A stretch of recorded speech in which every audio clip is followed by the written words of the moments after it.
नमस्कार दोस्तों, TET classes with Sneha में आपका स्वागत है। दोस्तों आज की वीडियो में यूपी टेट 2023 के लिए प्रीवियस ईयर 2018 के सीडीपी के क्वेश्चंस को सॉल्व करेंगे। आइए क्लास शुरू करते हैं। क्वेश्चन है, कोहलर यह सिद्ध करना चाहता था कि सीखना ए ऑप्शन है या ऐसी स्थिति है जिसमें व्यक्ति पशु से श्रेष्ठ है। बी ऑप्शन है स्वायत्त या द्रैक्षिक क्रिया है। सी ऑप्शन है संज्ञानात्मक संकार्य है। डी ऑप्शन है पारिस्थितिकी के विभिन्न अंगों का प्रत्यक्षीकरण है। बताइए दोस्तों कौन सा ऑप्शन सही होगा इस क्वेश्चन का। इस क्वेश्चन का सी ऑप्शन सही हो जाएगा दोस्तों, संज्ञानात्मक संकार्य है। कोहलर यह सिद्ध करना चाहता था कि सीखना एक संज्ञानात्मक संकार्य है। कोहलर ने अंतर्दृष्टि या सूझ को अधिगम में महत्वपूर्ण माना है। निसंदेह सूझ की प्रक्रिया एक संज्ञानात्मक प्रक्रिया है जो समस्या का संज्ञानात्मक समाधान प्रस्तुत करके सीखने की प्रक्रिया को अत्यधिक सरल और सहज उद्देश्यपूर्ण बनाती है। नेक्स्ट क्वेश्चन है दोस्तों, सेकंड क्वेश्चन।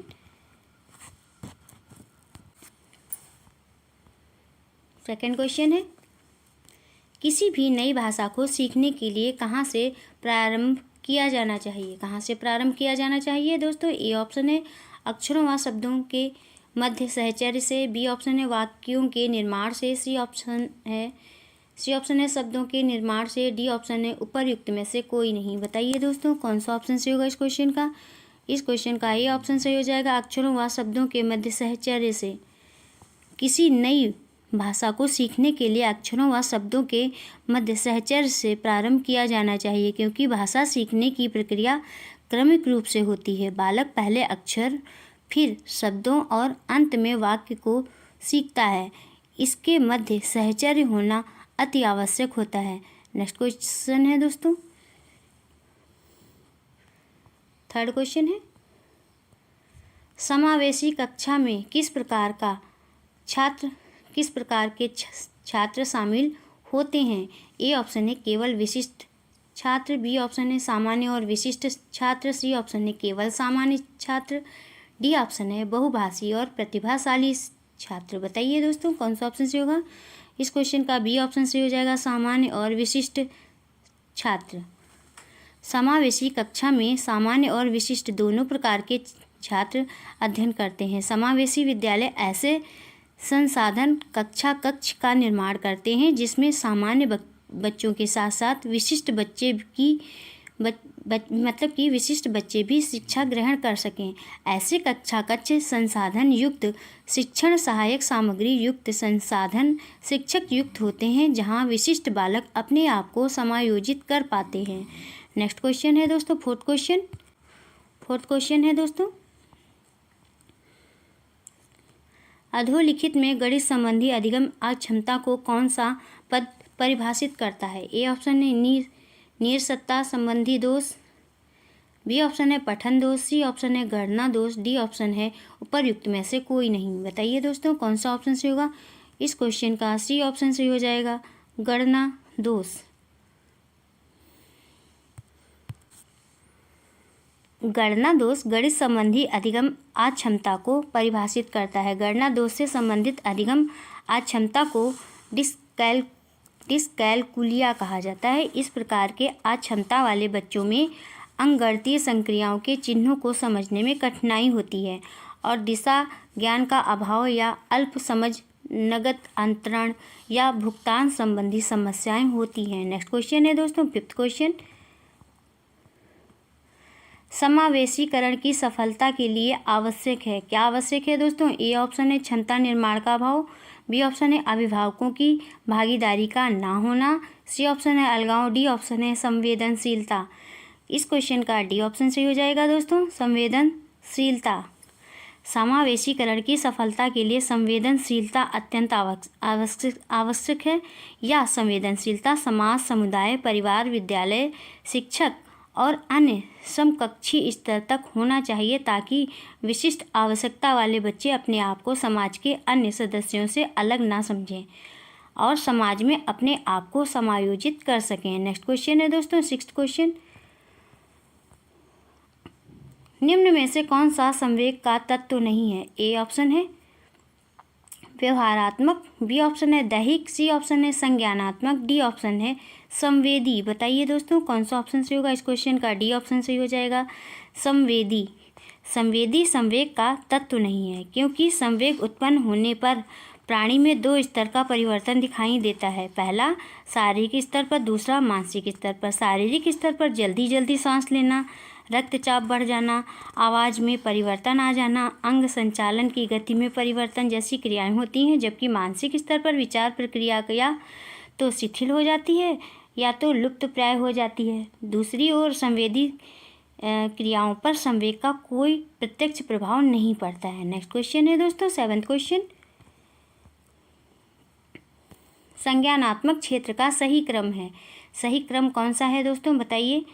ए ऑप्शन है ज्ञान, अनुप्रयोग, अवबोध, विश्लेषण, संश्लेषण, मूल्यांकन। बी ऑप्शन है मूल्यांकन, अनुप्रयोग, विश्लेषण, संश्लेषण, अवबोध, ज्ञान। सी ऑप्शन है मूल्यांकन, संश्लेषण, विश्लेषण, अनुप्रयोग, अवबोध, ज्ञान। डी ऑप्शन है ज्ञान, अवबोध, अनुप्रयोग, विश्लेषण, संश्लेषण, मूल्यांकन। बताइए दोस्तों कौन सा ऑप्शन सही होगा इस क्वेश्चन का? इस क्वेश्चन का डी ऑप्शन सही हो जाएगा, ज्ञान, अवबोध, अनुप्रयोग, विश्लेषण, संश्लेषण, मूल्यांकन। बेंजामिन एस ब्लूम ने शिक्षण के उद्देश्यों को 3 क्षेत्रों में विभाजित किया है। पहला संज्ञानात्मक क्षेत्र के उद्देश्य, फिर भावात्मक क्षेत्र के उद्देश्य और फिर मनोगत्यात्मक क्षेत्र के उद्देश्य। ब्लूम ने वर्ष 1956 में संज्ञानात्मक क्षेत्र के उद्देश्य को पुनः क्रमशः 6 भागों में विभाजित किया था, जो इस प्रकार हैं: ज्ञान, अवबोध, अनुप्रयोग, ज्ञान, अवबोध, अनुप्रयोग, फिर विश्लेषण, संश्लेषण, लास्ट में मूल्यांकन। नेक्स्ट क्वेश्चन है दोस्तों 8th क्वेश्चन। निम्न में से कौन सा अच्छे शिक्षण की विशेषता नहीं है पे ध्यान देना है दोस्तों। ए ऑप्शन है स्वेच्छाचारी, बी ऑप्शन है जनतांत्रिक, सी ऑप्शन है सहानुभूतिपूर्ण, डी ऑप्शन है वांछनीय सूचनाएं देने वाला। बताइए दोस्तों कौन सा ऑप्शन सही होगा इस क्वेश्चन का? ए ऑप्शन सही हो जाएगा, स्वेच्छाचारी। स्वेच्छाचारितापूर्ण शिक्षण वातावरण अच्छे शिक्षण की विशेषता नहीं होती है। प्रभावशाली और आनंददायक वातावरण में किए गए शिक्षण का प्रतिफल अधिगम के रूप में परिलक्षित हो जाता है। इसलिए शिक्षण का वातावरण जनतांत्रिक, सहानुभूतिपूर्ण, सहयोगात्मक और वांछनीय सूचनाएं देने वाला होना चाहिए। नेक्स्ट क्वेश्चन है दोस्तों 9th क्वेश्चन। अभिप्रेरणा का प्रत्याशा सिद्धांत किसके द्वारा दिया गया है? ए ऑप्शन है विक्टर ब्रूम, बी ऑप्शन है मास्लो, सी ऑप्शन है हर्ज़बर्ग, डी ऑप्शन है स्किनर। बताइए दोस्तों कौन सा ऑप्शन सही होगा इस क्वेश्चन का? ए ऑप्शन सही हो जाएगा, विक्टर ब्रूम। अभिप्रेरणा के संबंध में वर्ष 1964 में विक्टर ब्रूम ने प्रत्याशा सिद्धांत का प्रतिपादन किया था। यह सिद्धांत अभिप्रेरणा, निष्पादन और कार्य संतुष्टि के कारणों को विभिन्न प्रकार से परिभाषित करता है। इस सिद्धांत के अंतर्गत व्यक्ति अपने कार्य का चयन स्वयं करता है। सभी व्यक्ति अपने उद्देश्यों, आवश्यकताओं, मूल्यों, कुशलताओं, योग्यताओं और भूमिकाओं के संबंध में सतर्क रहते हैं। नेक्स्ट क्वेश्चन है दोस्तों 10th क्वेश्चन। अग्रिम व्यवस्थापक प्रतिमान किस परिवार से संबंधित है? ए ऑप्शन है वैयक्तिक, बी ऑप्शन है सामाजिक अंतःक्रिया, सी ऑप्शन है सूचना प्रक्रियाकरण, डी ऑप्शन है व्यवहार परिमार्जन। बताइए दोस्तों कौन सा ऑप्शन सही होगा इस क्वेश्चन का? सी ऑप्शन सही हो जाएगा, सूचना प्रक्रियाकरण। ब्रूम आर जोयस द्वारा मार्सवेल ने अपनी पुस्तक मॉडल्स ऑफ टीचिंग में शिक्षण प्रतिमानों को 4 भागों में बांटा है। पहला है अंतः प्रक्रिया स्रोत, फिर दूसरा है सूचना प्रक्रियाकरण, फिर तीसरा है व्यक्तिगत स्रोत प्रतिमान और चौथा है व्यवहार परिवर्तन स्रोत प्रतिमान। इन 4 प्रकार के प्रतिमानों को पुनः कई विभागों में विभाजित किया गया है। जैसे कि सूचना प्रक्रियाकरण को इस प्रकार से विभाजित किया है। पहला है निष्पत्ति संप्रत्यय प्रतिमान, दूसरा है अग्रिम व्यवस्थापक प्रतिमान और तीसरा है आगमन प्रतिमान, चौथा है जैविक विज्ञान प्रेक्षा प्रतिमान। नेक्स्ट क्वेश्चन है दोस्तों 11th क्वेश्चन। कौशलों के स्थानांतरण के लिए कौन सा उपयोगी है? ए ऑप्शन है कौशल अंतरण एक गति है ना कि उद्देश्य। बी ऑप्शन है रेखीय अभिक्रम है। सी ऑप्शन है साखी अभिक्रम है। डी ऑप्शन है तैयारी और अर्जन है। बताइए दोस्तों कौन सा ऑप्शन सही होगा? इस क्वेश्चन का ए ऑप्शन सही हो जाएगा, कौशल अंतरण एक गति है ना कि उद्देश्य। कौशल को किसी जटिल कार्य को आसानी से और दक्षता से करने की योग्यता के रूप में परिभाषित किया गया है। कार चलाना, आशुलिपि में लिखना आदि कौशल के उदाहरण हैं। कौशल अधिगम गुणात्मक रूप से कई विभिन्न चरणों से होकर गुजरता है। एक चरण से दूसरे चरण में संक्रमण कौशल अंतरण कहलाता है और यह कौशल अंतरण उद्देश्यपूर्ण न होकर स्वतः होता है। अर्थात कौशल अंतरण एक प्रकार की यात्रा है ना कि लक्ष्य या उद्देश्य है। नेक्स्ट क्वेश्चन है दोस्तों 12th क्वेश्चन। निम्न में से कौन सा शिक्षण का सूत्र नहीं है? ए ऑप्शन है सरल से कठिन की ओर। बी ऑप्शन है अनिश्चित से निश्चित की ओर। सी ऑप्शन है दृश्य से अदृश्य की ओर। डी ऑप्शन है निगमन से आगमन की ओर। बताइए दोस्तों कौन सा ऑप्शन सही होगा? इस क्वेश्चन का डी ऑप्शन सही हो जाएगा, निगमन से आगमन की ओर। हर्बर्ट स्पेंसर और कामेनियस ने निम्न प्रकार के शिक्षण सूत्रों का उल्लेख किया है। पहला है सरल से कठिन की ओर, दूसरा है ज्ञात से अज्ञात की ओर, और तीसरा है स्थूल से सूक्ष्म की ओर, चौथा है पूर्ण से अंश की ओर, और पांचवा है अनिश्चित से निश्चित की ओर, छठा है दृश्य से अदृश्य की ओर, और सातवां है विशिष्ट से सामान्य की ओर, आठवां है विश्लेषण से संश्लेषण की ओर, नवां है मनोवैज्ञानिक क्रम के तर्क संगत की ओर, और 10वां है अनुभव से युक्त की ओर, और 11वां है प्रकृति का अनुसरण। नेक्स्ट क्वेश्चन है दोस्तों 13 क्वेश्चन। सूक्ष्म शिक्षण चक्रण का प्रथम पद होता है। ए ऑप्शन है प्रतिपुष्टि, बी ऑप्शन है शिक्षण, सी ऑप्शन है योजना बनाना, डी ऑप्शन है प्रस्तावना। बताइए दोस्तों कौन सा ऑप्शन सही होगा इस क्वेश्चन का? इस क्वेश्चन का सी ऑप्शन सही हो जाएगा, योजना बनाना। A.W. एलन को सूक्ष्म शिक्षण का जन्मदाता माना जाता है। सूक्ष्म शिक्षण चक्र का प्रथम पद योजना बनाना होता है। नेक्स्ट क्वेश्चन है दोस्तों 15 नंबर का क्वेश्चन, 14 नंबर का क्वेश्चन दोस्तों। निम्न में से कौन सा अवबोध स्तर के शिक्षण में शामिल है? ए ऑप्शन है पृथक्करण, बी ऑप्शन है अनुप्रयोग, सी ऑप्शन है तुलना, डी ऑप्शन है अन्वेक्षण। बताइए दोस्तों कौन सा ऑप्शन सही होगा इस क्वेश्चन का? डी ऑप्शन सही हो जाएगा, अन्वेक्षण। बोध स्तर शिक्षण व्यवस्था को निम्नलिखित सोपानों में विभाजित किया जा सकता है, जैसे कि पहला है अन्वेक्षण, दूसरा है प्रस्तुतिकरण, तीसरा है आत्मीकरण या परिपाक, और चौथा है वर्णन या अभिव्यक्तिकरण। नेक्स्ट क्वेश्चन है 15 क्वेश्चन। शैक्षिक सुधारों में प्रभावी के विकेंद्रीकरण तभी संभव होगा।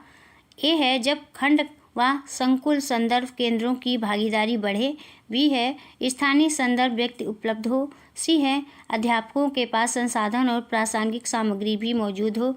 सही उत्तर चुने दोस्तों कौन सा ऑप्शन सही होगा इस क्वेश्चन का? इस क्वेश्चन का डी ऑप्शन सही हो जाएगा, ए, बी और सी। शैक्षिक सुधारों में प्रभावी विकेंद्रीकरण तभी संभव होगा जब खंड व संकुल संदर्भ केंद्रों की भागीदारी बढ़े, स्थानीय संदर्भ व्यक्ति उपलब्ध हों, अध्यापकों के पास संसाधन और प्रासंगिक सामग्री भी मौजूद हो। स्थानीय स्तर पर ग्राम शिक्षा समिति, महिला संगठन, गैर सरकारी संगठन या अन्य संगठनों समितियों की सक्रिय सहभागिता बढ़े। नेक्स्ट क्वेश्चन है दोस्तों 16 नंबर का क्वेश्चन। एक छात्र पढ़ रहा है जिसका नाम लेकर किसी ने बुलाया। निम्न में से किस संवेदना द्वारा वह छात्र अपनी अनुक्रिया प्रकट करेगा? ए ऑप्शन है दृष्टि संवेदना, बी ऑप्शन है स्पर्श संवेदना, सी ऑप्शन है ध्वनि संवेदना, डी ऑप्शन है प्रत्यक्षणा संवेदना। बताइए दोस्तों कौन सा ऑप्शन सही हो जाएगा? इस क्वेश्चन का सी ऑप्शन सही होगा, ध्वनि संवेदना। ज्ञानेंद्रियों के द्वारा व्यक्ति पर होने वाले प्रभाव को संवेदना कहते हैं। यदि कोई छात्र पढ़ रहा है और उसका नाम लेकर कोई व्यक्ति बुलाता है तो सबसे पहले वह हाँ में जवाब देगा, अर्थात वह अपनी अनुक्रिया ध्वनि संवेदना के माध्यम से प्रकट करेगा। नेक्स्ट क्वेश्चन है दोस्तों 17 नंबर का क्वेश्चन। पियाजे के सिद्धांत के अनुसार प्राक संक्रियात्मक अवस्था की अवधि क्या है? ए ऑप्शन है 4 से 8 साल, बी है जन्म से 2 साल, सी ऑप्शन है 2 से 7 साल, डी ऑप्शन है 5 से 8 साल। बताइए दोस्तों कौन सा ऑप्शन सही होगा? इस क्वेश्चन का सी ऑप्शन सही हो जाएगा, 2 से 7 साल। पियाजे के अनुसार बालक का संज्ञानात्मक विकास 4 अवस्थाओं से होकर गुजरता है। पहला है संवेगात्मक गामा अवस्था, या जन्म से 2 वर्ष तक होती है। दूसरी है प्राक संक्रियात्मक अवस्था, या 2 वर्ष से 7 वर्ष तक होती है। तीसरी है मूर्त संक्रियात्मक अवस्था, ये 7 वर्ष से 11 वर्ष तक होती है। और चौथी है औपचारिक संक्रियात्मक अवस्था, ये 11 वर्ष से 12 वर्ष तक होती है। इस प्रकार पाक संक्रियात्मक अवस्था 2 वर्ष से 7 वर्ष तक होती है। नेक्स्ट क्वेश्चन है दोस्तों 18 क्वेश्चन। निम्न में से कौन सी बात की बाल्यावस्था के बौद्धिक विकास की विशेषता नहीं है? ए ऑप्शन है भविष्य की योजना की सूझबूझ, बी ऑप्शन है विज्ञान की काल्पनिक कथाओं में अधिक रुचि, सी ऑप्शन है बढ़ती हुई तार्किक शक्ति, डी ऑप्शन है काल्पनिक भयों का अंत। बताइए दोस्तों कौन सा ऑप्शन सही होगा? इस क्वेश्चन का ए ऑप्शन सही हो जाएगा, भविष्य की योजना की सूझबूझ। भविष्य की योजना की सूझबूझ बाल्यावस्था के बाद की अवस्था अर्थात किशोरावस्था की बौद्धिक विशेषता नहीं है, क्योंकि किशोरावस्था में बालक अपने भविष्य की योजनाओं के प्रति चिंतित रहता है, जिसके कारण वह तनाव में रहता है, ना कि वह अपने भविष्य की योजनाओं के प्रति सूझबूझ प्रदर्शित करता है। यह विशेषता सामान्यतः प्रौढ़ावस्था की हो सकती है। नेक्स्ट क्वेश्चन है दोस्तों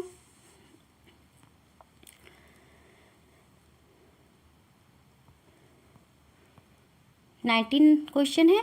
इनमें से कौन मनोवैज्ञानिक भाषा विकास के संबंध है? ए ऑप्शन है पेवलोव, बी ऑप्शन है बिने, सी ऑप्शन है चोम्स्की, डी ऑप्शन है मास्लो। बताइए दोस्तों कौन सा ऑप्शन सही होगा? इस क्वेश्चन का सी ऑप्शन सही होगा, चोम्स्की। नोआम चोम्स्की भाषा विकास से संबंधित मनोवैज्ञानिक हैं। इन्होंने माना कि प्रत्येक मानव शिशु में व्याकरण की संरचनाओं का एक अंतर्निहित और जन्मजात खाका होता है, जिसे सार्वभौम व्याकरण की संज्ञा दी गई है। नेक्स्ट क्वेश्चन है दोस्तों 20 क्वेश्चन है। थॉर्नडाइक ने अपने सिद्धांत को किस शीर्षक से सिद्ध किया? ए ऑप्शन है संज्ञानात्मक अधिगम, बी ऑप्शन है अधिगम के प्रयास एवं भूल, सी ऑप्शन है संकेत अधिगम, डी ऑप्शन है स्थान अधिगम। बताइए दोस्तों कौन सा ऑप्शन सही होगा? इस क्वेश्चन का बी ऑप्शन सही हो जाएगा, अधिगम के प्रयास एवं भूल। थॉर्नडाइक ने अपने सिद्धांत को अधिगम के प्रयास एवं भूल का सिद्धांत शीर्षक से सिद्ध किया है। इस सिद्धांत को संबंधवाद या उद्दीपक अनुक्रिया सिद्धांत भी कहते हैं।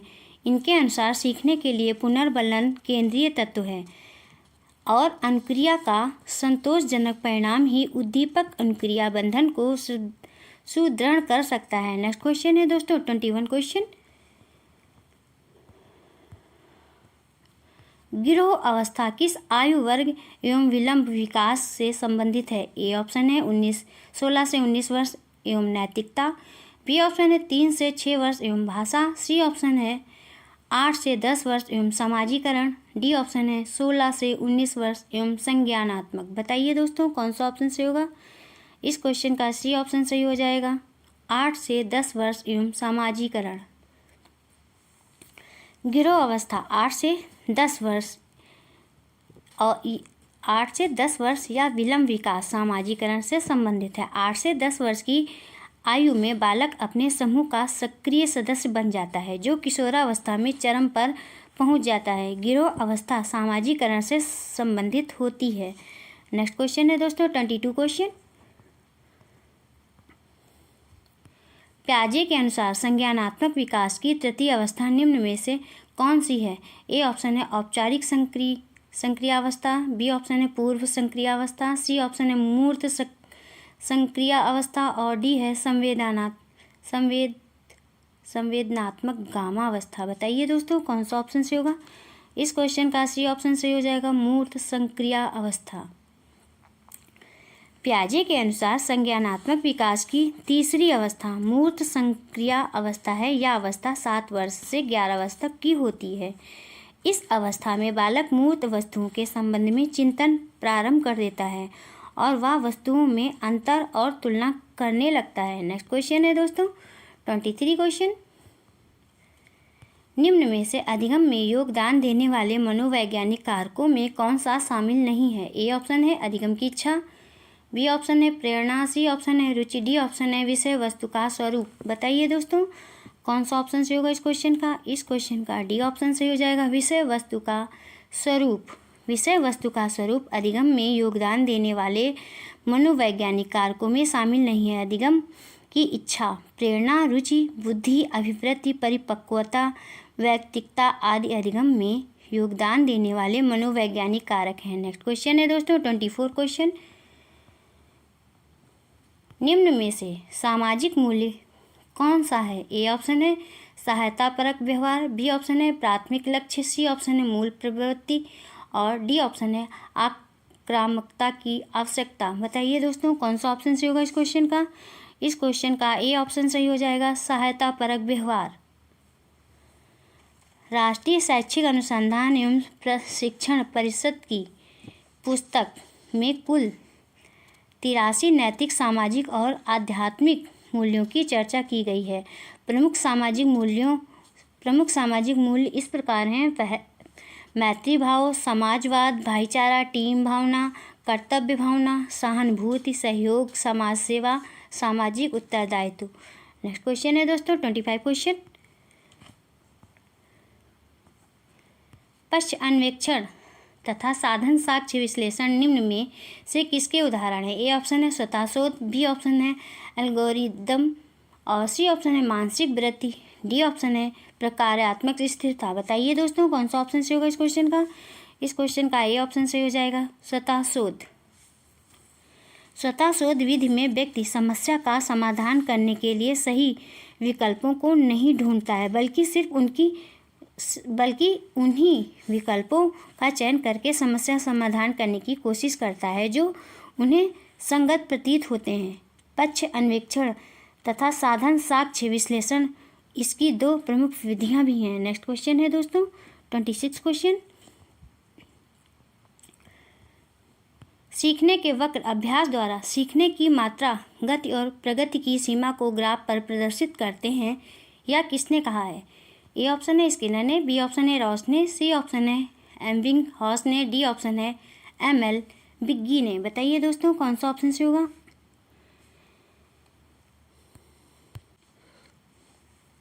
सीखने के वक्र अभ्यास द्वारा सीखने की मात्रा, गति और प्रगति की सीमा को ग्राफ पर प्रदर्शित करते हैं। यह कथन गेट्स व अन्य के हैं। इनमें से कोई भी विकल्प सही नहीं है। नेक्स्ट क्वेश्चन है दोस्तों 27 क्वेश्चन।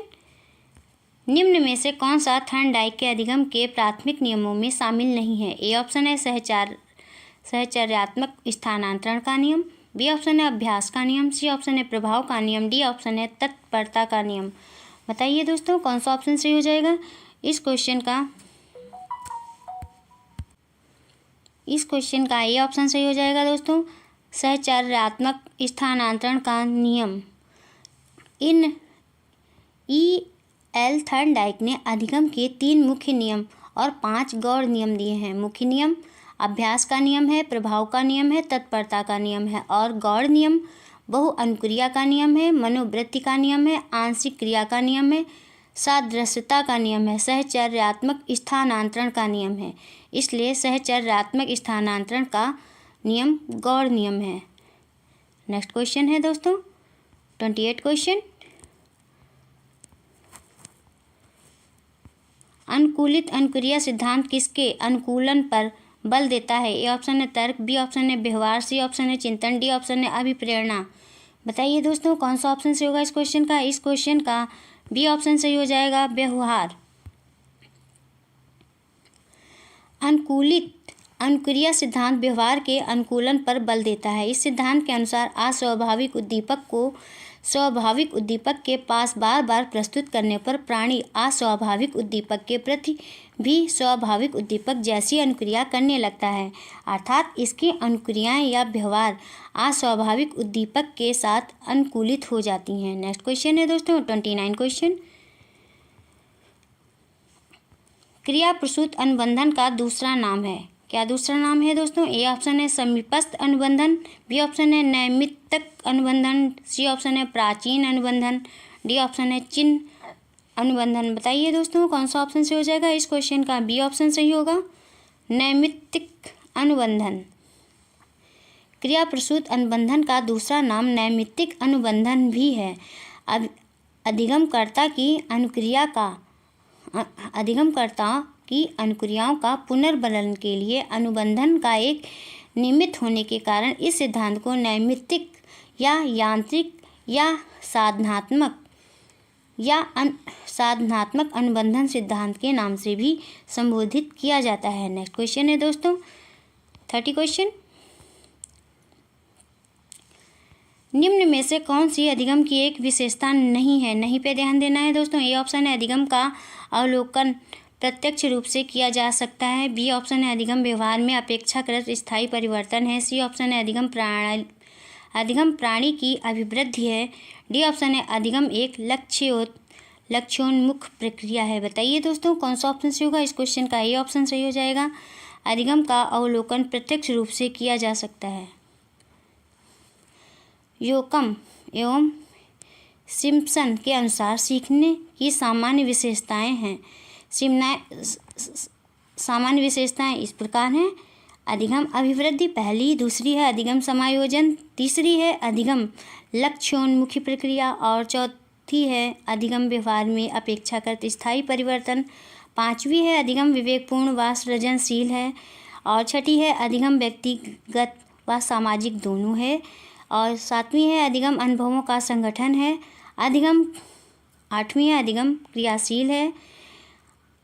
इसलिए अधिगम का अवलोकन प्रत्यक्ष रूप से किया जा सकता है। यह कथन सही नहीं है।